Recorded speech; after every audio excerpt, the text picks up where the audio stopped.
ঘুরে দাঁড়ানোর লড়াইয়ে ঘূর্ণিঝড় রিমালে ক্ষতিগ্রস্ত উপকূলবাসী। পানি নেমে যাওয়ার পর অনেক এলাকায় জীবনযাপন স্বাভাবিক অবস্থায় ফিরতে শুরু করেছে।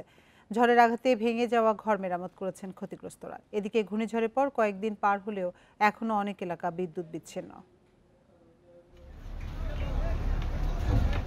উপকূলের জনপদে আঘাতের চিহ্ন রেখে গেছে ঘূর্ণিঝড় রিমাল।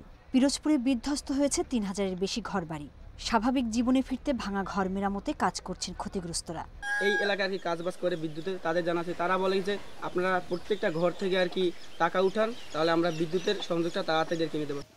ঝড়ে বরগুনায় ক্ষতিগ্রস্ত ১৭,০০০ বসতঘর। যাদের সক্ষমতা আছে তারা এরই মধ্যে ঘর মেরামতের কাজে লেগে গেছেন, কিন্তু যাদের সামর্থ্য নেই তারা আছেন সহায়তার আশায়।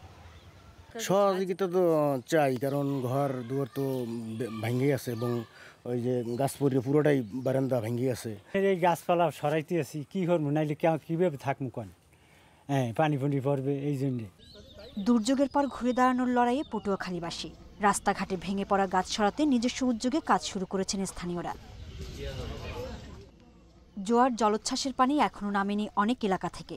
দুর্গত এলাকায় আছে খাবার পানির সংকটও।